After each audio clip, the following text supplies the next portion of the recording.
Now, the School of Politics, Policy and Governance in Nigeria has the goal of transforming politics in the country and the rest of Africa by building a massive base and pipeline of a new value-based and disruptive thinking political class with the requisite knowledge and skills to lead effectively. The organization is focused on elevating the office of the citizen to its rightful place and developing a political class of servant leaders. With the 2023 national elections drawing close, it aims to mentor young Nigerians to be politically active, ask the right questions, and learn to hold government accountable. Now, to discuss this further, I have joining me virtually from London, the Chief Executive Officer of the School of Politics, Policy and Governance, Alero Ayida-Otobo. So good to have you join us. And Alero, would want you to talk to us about how important it is for Nigeria to get its leadership recruitment process right ahead of the next national elections. Thank you. First of all, thank you very much for having me on this incredible show. Thank you for inviting me. That's a very important question that you have asked, and I'll tell you why. There's clear evidence now that the pace and the speed at which a nation develops and impacts its citizens is very much dependent and correlated to the quality of its political leadership. So it's no longer something that we are thinking about or guessing. The evidence is there. You have great leadership, you will have great development. You have poor governance, poor leadership, you'll find your country, the indicators and the indices deteriorating over time. And that's why the situation in Nigeria is crying out for important interventions in the political space. And you asked about 2023. What I'd like to say is that this is beyond 2023. 2023 is the beginning, but we have a long-term vision.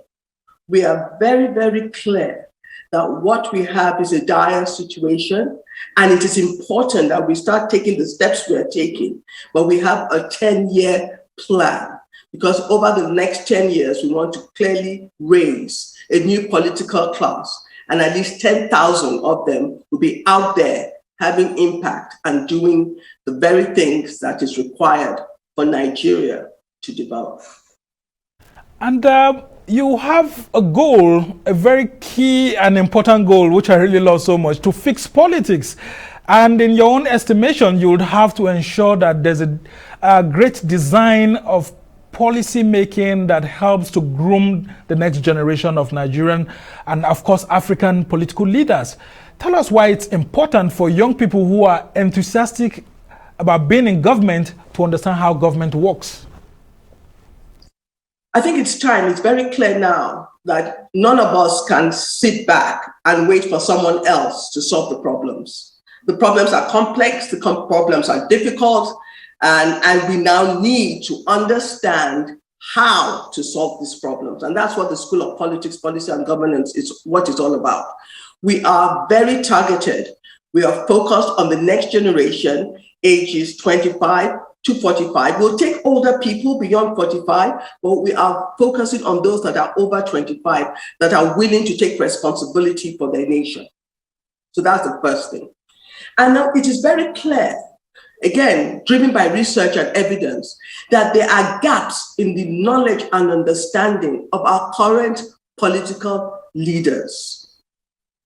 If you've been in government, I've served in government, you can tell a minister that understands what the issues are in a particular sector.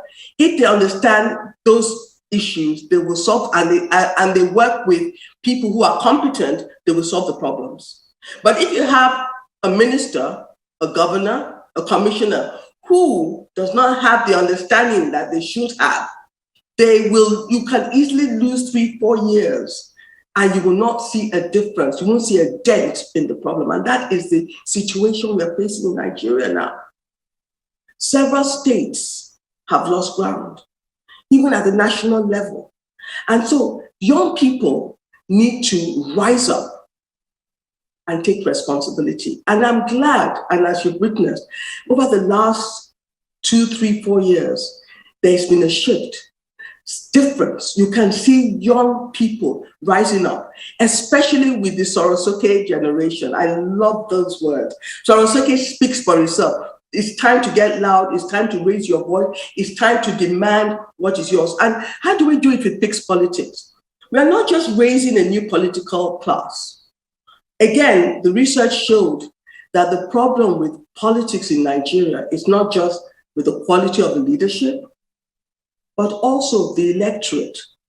There's a need to educate, there's a need to enlighten, there's a need to empower the electorate to understand that as occupiers of the office of the citizen, they carry great power to identify, to nominate, and to vote for good leaders. How do they do it? That's what the Office of the Leadership, Office of the Citizen is about.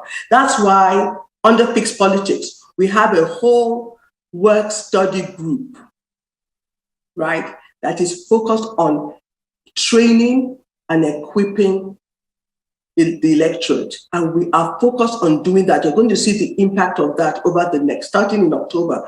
From October onwards, we have a four-month training program in place.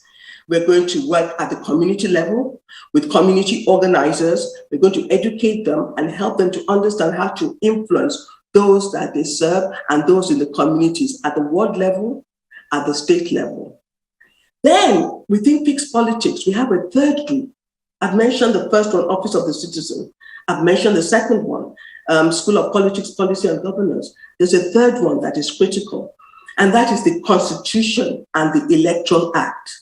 If you have good leaders and you have an electorate that understands what to do, but you have a dysfunctional constitutional structure and legislation, we're still going to have problems. So that work study group, their focus is to redefine the conversations around the Constitution.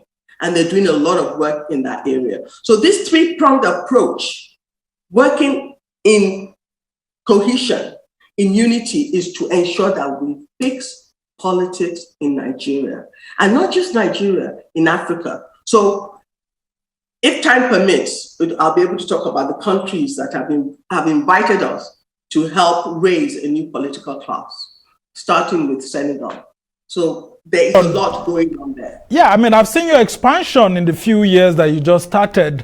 You're not going beyond the borders of Nigeria to actually enlighten people more across the continent on the need to fix politics, because you say that if we get politics right and get governance right, then other indices of development will follow. But tell us how you aim to do this, considering how difficult it could be in terms of reception when you're coming from Nigeria, and Nigeria looks like a signpost of poor governance or misgovernance, as some people like to say it. If you're going out of the country, what are the signposts that you're putting in place to ensure that you're received with a perspective that you're adding some value to these other countries? First of all, right at the beginning, when you start a journey, all the indicators and indices will obviously have to be documented. And when we go into a nation, part of our expansion program is that we look for what we call arrowheads, our anchors. And those anchors, we work with them to set up a similar structure to what we have in Nigeria. And what is that similar structure? Having the 3 work study groups that I mentioned earlier. We don't just want to go in and start a school, because, like I said, a school with the right that raises political leaders, if they go out and they run for elections and you have electorate that can be bought with 5,000 naira, a few dollars, we're still back to where we are.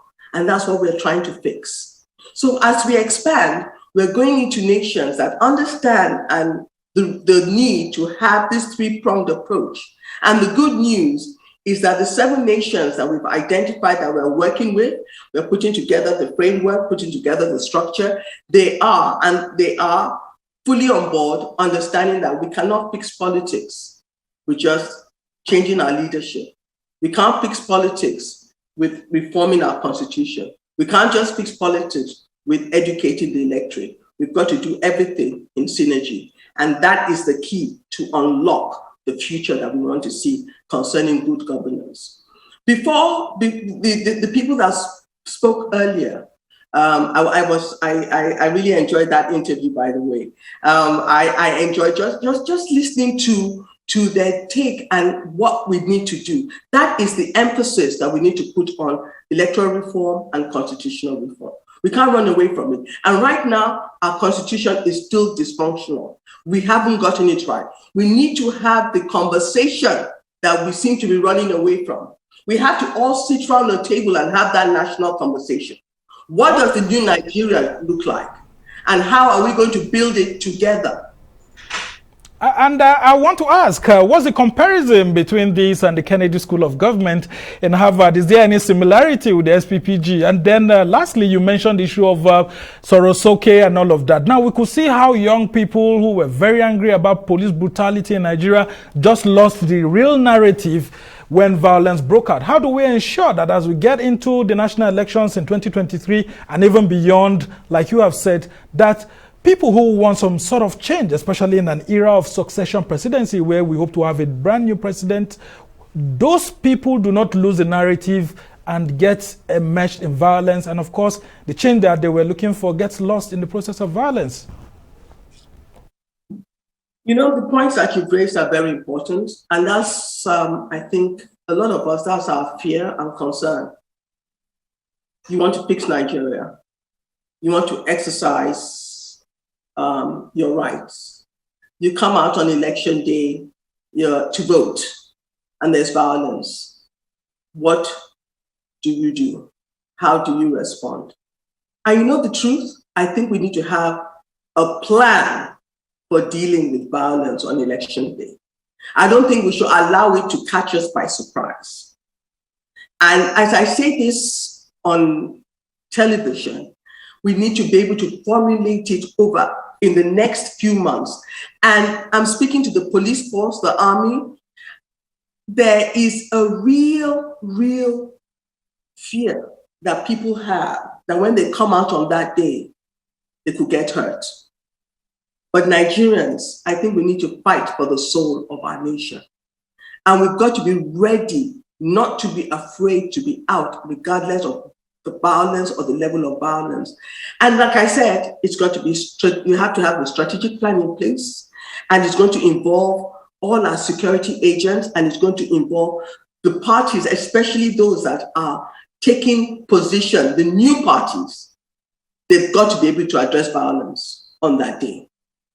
Now, let me come very quickly to what you said about Harvard. I found that very interesting, and I'll tell you why. We actually had some students in our pioneer class that had done courses at Harvard. We had one that had just finished at Cambridge University doing a master's. I was at Oxford first degree many years ago. And honestly, when we began to get feedback and compare the quality of our program to what the person had experienced a year before at Cambridge, we came out stellar. We came out with amazing feedback. And I'm not just saying this. If you look through our curriculum, we have 140 topics dealing with issues from politics, ethics, leadership, to economic and sector policies for inclusive growth and shared prosperity. How do you run for elections? How do you run to win? Then we have topics focused on good governance, institution building, citizens engagement. We have people from all over the world coming and teaching our students. I'm not just saying it. Yeah, I mean, I've seen the rich faculty that you actually have. And I just hope you would adopt me into your your program someday. You have to apply first. You have to apply first. That'll be when I'm done with journalism, actually. Well, we must. I know what is amazing. Yeah. What we love. Let me just say it quickly. Very quickly, yeah. Very quickly. When we had the pioneer class, we had two classes: pioneer class and the class of 2022. During the primaries, we thought, oh, maybe 20 of our students will run. We had about 55 of our students putting up their hands and saying we are going to run for office. Wow. That for us, exactly. We went wow. And 6 of them have sailed through the primaries. Wow. So we are hopeful. And they cut across. We are non-partisan. So we have APC, PDP, we have SDP, we have ABGA. We because what we want is to raise good political, value-driven public leaders. Okay. And we want to go out there and shine. Well, we can only wish you well, and of course some of your graduates well as they go into the real field. I mean, this is not academic politics any longer, but they have to face the real thing, and we wish them well. Thank you so much, Alero Ayida-Otobo, who is the Chief Executive Officer of the School of Politics, Policy and Governance, SPPG, which has a grand vision of actually fixing politics, not just in Nigeria, but Africa. We must thank you for joining us on Fixing Nigeria's Political Leadership. Well, that's how it's been for this edition of the Arise interview. Do join us again tomorrow. From me and the entire team here in Abuja, goodbye and thank you for watching. I'm Somna Sambi.